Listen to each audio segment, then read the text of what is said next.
Okay.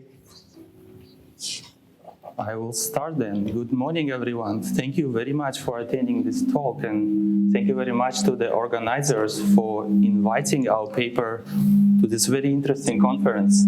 So the title of our talk is Social Bot Socializing, and I'm sorry about this slide noise, evidence from a microblogging platform. Can we turn the slide? No, it's No. there it is. It's the feedback menu is still. No, I'm off. I got a microphone. Let's click on Yeah. It's very nice. You're still on it. No, mic off. It's on. You will try your.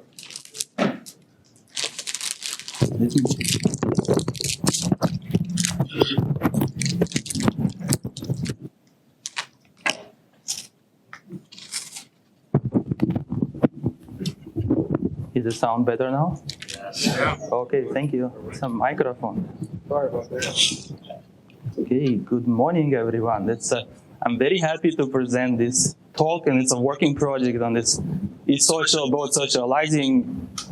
If you think, yes, it could be, yes, but we want to know on what kind of dimensions and where it can and cannot socialize. This is a joint work with Professor Yangao from Illinois and the PhD student Maggie Zhang. So this image is generated by the DALL-E. So most of the images in the presentation I was testing with different prompts, with generating them with the DALL-E. The whole idea, social bot interacting in person with someone, but other people are watching. That's what makes this context unique compared to prior research. So there's some things going on with social media, especially established ones like Facebook and Twitter. They see this plateauing effect of user engagement. They don't know why. But even in recent years, 23, 24, similar patterns. Maybe people switch to TikTok, though TikTok is still growing. But you can see there's some problem there. How do we increase it, right? The social engagement, and why do we care? Because platforms make a lot of money by advertising, by other revenue, like premium features from there. So they turn to advanced artificial intelligence as a potential solution. And you can see these images are generated by AI. You can put them into your tweets and see what happens. Maybe they will improve engagement. So as another solution, here, there are more recent social bots appear on the landscape. And this is more about private conversation of social media with the bot. So Grok, if you subscribe to it, you will be chatting privately. This data is not available to the public. So whatever they talk about, we can do research on. So in our context, prior research in private settings found there's sometimes people get attached to these private chatbots like a replica. Someone wants to get married to them, or they're very attached and across the world. But some of the companies shut them down because they start misbehave. And you put them into public, you don't know what will happen. It's like, are you opening Pandora box or you're making it super fun? So very hard to predict what will happen. It could be misbehavior, hallucinations, all kind of unintended consequences. We were even surprised why a company such as Weibo just throw it out in the public. Maybe they pre-tested and it kind of worked somewhat okay for them. So that was the whole motivation for our research. So as I said, in the public setting, people watching other people interacting with the bot create this interesting dynamic. Either be engaged positively or negatively with those types of conversations. And does it really depend on what bot is doing to them, on the content of the bot? So that's a motivation again, DALL-E generated image just to show what we're trying to do. Private interactions, they are not private anymore between a user and a bot. And then other people are watching this, they can join in this engagement, maybe liking, retweeting, not retweeting, but commenting, liking or commenting. So the question is, do social bots hold this value? What is socializing value? Ability to create and sustain conversations on this specific platform. Or not only conversations, but engaging conversations. Okay? So on the one hand, we create it as a tension we don't know up front. It's a theoretical tension for us. If they perceive it as a good social actor, they might be more inclined to engage with such a social bot. But on the other hand, you have a dark side of it, which we heard in the news. News will pick it up very fast, like hallucinations, misinformation, anything could happen there. We did see some very minor bad things, but what in general we don't observe these bad things like a toxic response or response when a bot is really insensitive, it doesn't understand what you're asking. So we were trying to evaluate from both sides. That's why it was unknown up front. What would that value be looking like on the social media platform? So the context is a comment robot. Lucky for us, at that time, it was only commenting. If it was doing something else, like liking, following other people, it would create so many identification issues. So it was only commenting on original user posts. So in 2023, they said, okay, we are launching this beta version. Here's how you request our comment. You type something and you say, add comment robot. And then good luck. It can respond to you or it cannot, and it's a black box. Who knows how it's even deciding to respond? In general, it responds to 40% of those requests. And we were trying to figure out how does it even choose based on the question, based on the context, based on the number of followers, like all kind of variables can go into the strategy. Whom do you even respond? Which makes it even more interesting question. So, okay, and literature has some interesting starting point. Like they mostly focus on misinformation, information spreading before the LLM bots. My guess is the LLM bots were not ready, or other chatbots were not ready for this. They needed consistently good responses to even start launching them. Otherwise, it's very risky. So few studies start to explore in private settings of socializing value. Do people continue chatting with the bot in private setting? That was a question. Now we have this public setting, and this visibility in the public of other conversations with the bot could introduce all kind of interesting complexities. So we build the research on these computers are social actors framework, appeared in like 1950s. When people say, okay, when you talk to a computer, even to your car, you might talk to it like to a human, but eventually when you keep talking to computers over time or even to chatbots, people start to recognize them as a non-human media agents and behave a bit differently than what they were doing as compared to humans. So this it's evolving framework, and we are trying to contribute to this framework specifically. So theoretical development, on the one hand, we can observe that these positive dimensions could be positive for social interaction, for socializing value. High quality, understandability, whether the content of the bot is engagement, whether it's specific or authentic, but it means it's a verified official bot on the platform, the ability to produce personalized response, emotional cue. We try to measure all of this, but I don't have time to go through all of this dimension. On the other hand, you can see those even algorithm aversion. If bot starts making mistake, people will not come back to it. So aversion might develop very quickly, and they will just stop getting engagement. They'll have to shut it down. And we were trying to find those cases, but as I said at the beginning, they are very rare compared to what we observe on the positive side. So misinformation could affect toxic responses biases because it can learn biases, especially on social media. There are all kinds of biases there. So for our data, we got this, I will just skip briefly, just say 64,000 posts where user mentioned only once this comment robot. Some of them got a response, 40%, others didn't get. And we need to match, of course, all the different type of matching. This is the first setting. And why only once? Because we want cleaner identification. Later in the paper, we relax this assumption and look what happens if more than once.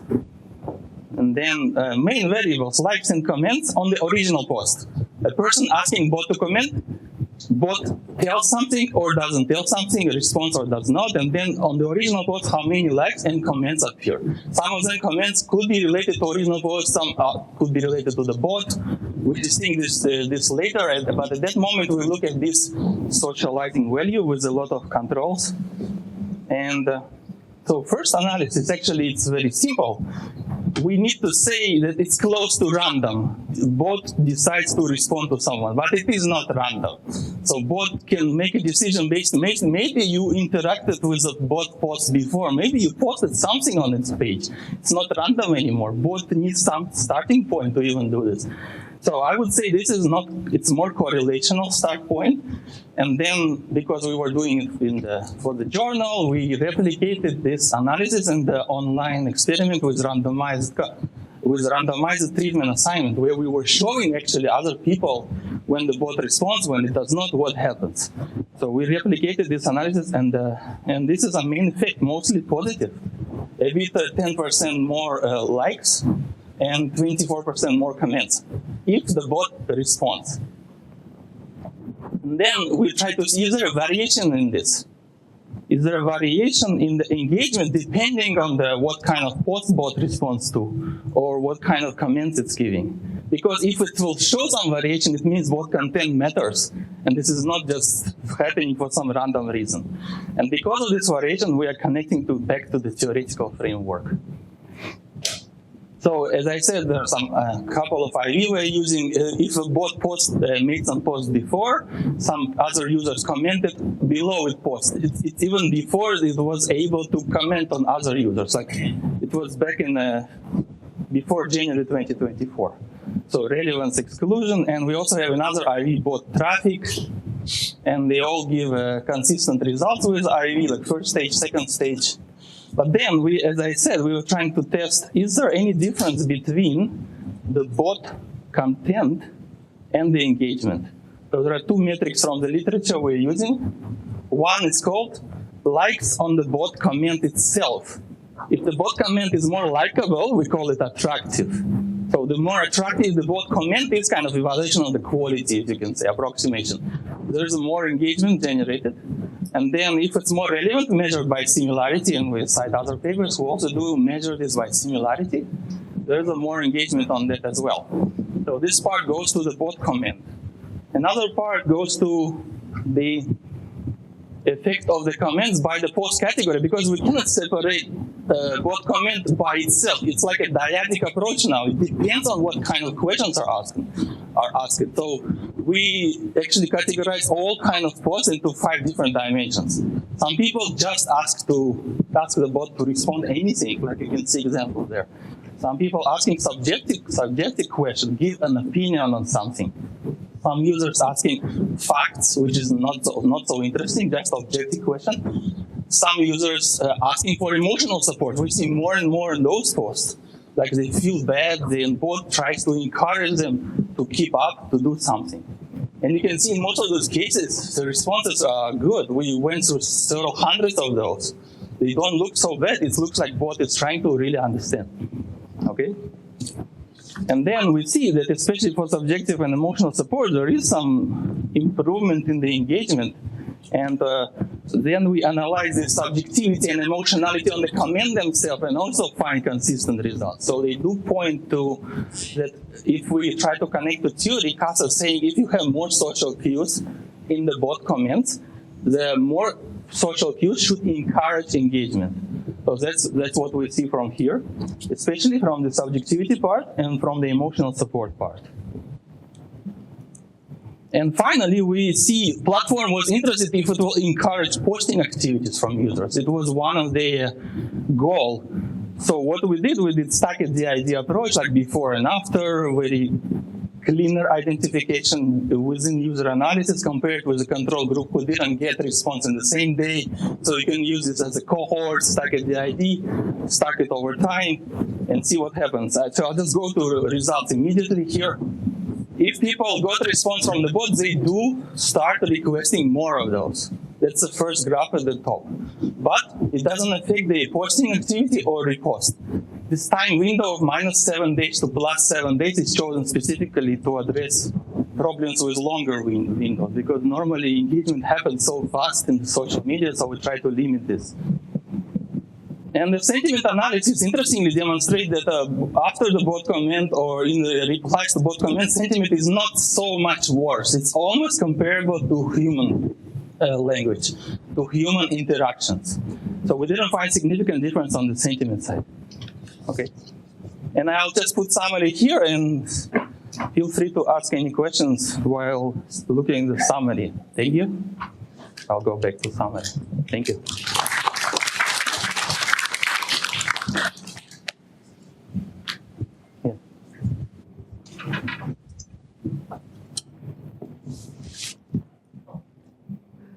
hello, a very nice talk. So I have a question about the value or uniqueness or the novelty of this LLM-based bots in your setting. So I think in the literature, we already see some other, the value of other bots like on those platforms like Twitter, like Reddit. I think some studies already examining the value of these bots driven by algorithms or other types of AI models. So I try to understand the value, the uniqueness of this type of LLM-based bots in your context, like Sina Weibo. So could you elaborate more about that? Thank you for that question. We were reviewing those all other platforms.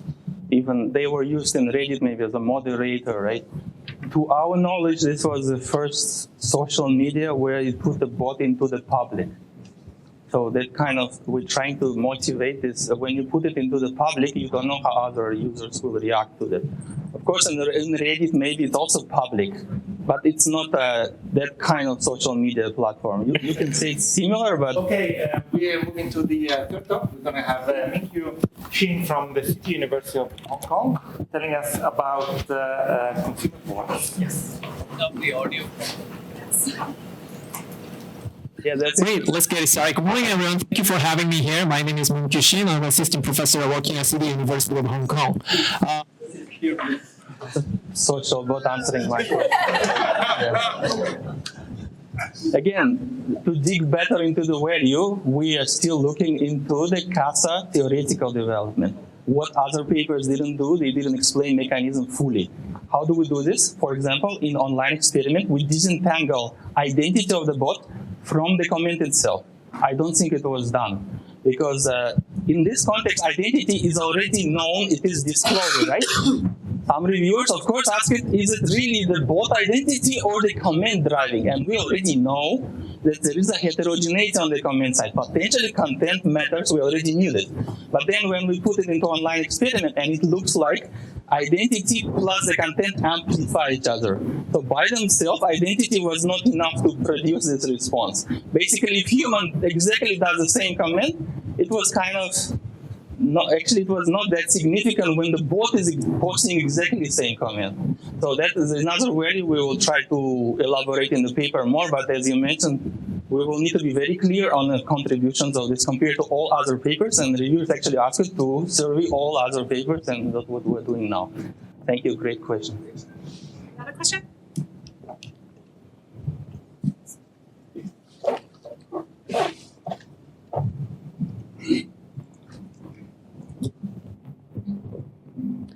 So the question I have is probably related to one of the motivating slides that you had about bots as perhaps even being seen as a negative actor. I certainly I'm very suspicious of bots on social media platforms, and I'm curious if there is a what's the managerial sort of takeaway, or is there one from this in terms of bots on these platforms? Is that a net positive or negative? Is it a good idea for these platforms to have these kinds of bots? Is it good for users to engage with them? I mean, I understand likes went up, comments went up, but is there something more general in terms of... Yeah, just didn't have time for that. It's a whole section of our study. Is the strategy of commenting of the bot efficient? We do simulations on that. We chose like several strategies we found them based on exploratory analysis first. Like bots should maybe respond to people with a more active, with less tenure. It doesn't look like super intuitive. Maybe we were thinking maybe with more tenure, it should respond to them more. So more active people recently joined the platform. That was one of the dimensions. There are like 10 others, I think, we were exploring. This was specifically done for managerial applications. How would platforms go and based on our findings, develop strategy to whom to respond when, even at night, you don't want to respond at night, right? Most of the users we're seeing this actually, not so engaged at night. So bot doesn't want to do it. It looks like it has limited resources and the cost. So based on the resources cost, we're trying to simulate using a random forest so far, different kind of strategies, which will directly, hopefully, address this practical implications question. That's a great point. Thank you. Thank you so much. Thank you.